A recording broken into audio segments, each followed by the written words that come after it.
ڕۆژی 25 مانگی 6 ساڵی 1962 من گەیشتمە پایتەختی چێکۆسلۆڤاکیا پراگ. لە پاش ئەوە چوون لە رادیۆ ئیشم کرد، لە رادیۆ لە بەشی عەرەبی بۆ منتیقەی شیمالی ئەفریقا و ڕۆژهەڵاتی ناوەڕاست بەرنامە هینمە بۆ کولتور.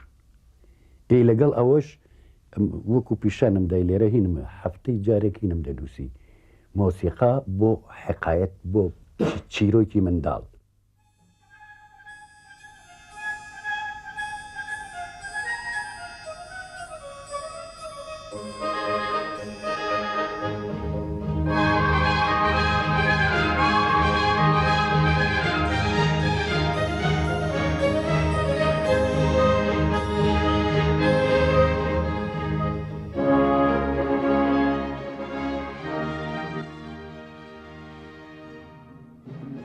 مۆسیقای ئێمە تەنیا دەهۆڵ و زۆرنانیە، هەرچەنە ئەوە زۆر خۆشە و لە ڕۆحی ئێمەیە، بەس هەر ئەوە نییە.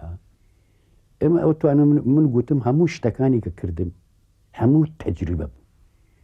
دەتوانی تۆ گۆرانیەکی بچکۆلەی کوردی بگەینێتێتی گوێی ئەوروپی، ئەوە تەجروبەیەک، ئەو تەجروبە هەتا بیرم دێ ئەو دوو گۆرانەیە کە ساڵانی 72 بوو 74 و نازانم چەند بوو، بارانە ئێوگە بارانە هەرچ کەس گوێ لێ بوو لێ ڕازی بوو، خاستن بە تایبەتی ئەوروپاییەکان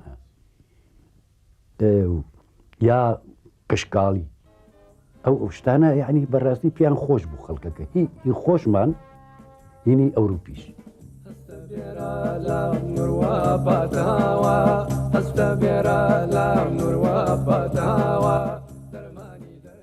بەس یەک تکامە هەیە، ئەو شتکایش ئەوەیە بۆ هەموو هونەرمەندان بۆ هەموو ڕێکخراوانی دەرەوە بتوانین، ئەگەر بتوانن وەکو بە شتێکی زۆر پێویست و زەروری ئەزانم تیپێکی تایبەتی دروست بکرێت، تیپێکی تایبەتی مۆسیقی بۆ هەموو ئەوروپا لە دەرەوەی وڵات، ئەوە زۆر پێویست بە پێویستی ئەزانم و بشتوانرێت جارجار ئەو هونەرمەندانە کۆ بکەنەوە بزانین پێویستی هونەرمەندانی دەرەوە بۆ ئیشی باش، بۆ ڕێکخستن، بۆ تەنزیمی ئاهەنگ و نازانم چی و چووکە هونەری خۆمان بەلایەنی کەمەوە لە دەرەوەی وڵات بە میلەتانی دەرەوی خارجی کوردستان بناسین، میلەتی ئەوروپا بناسین.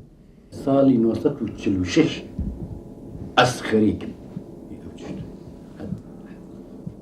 هەتا ساڵی پار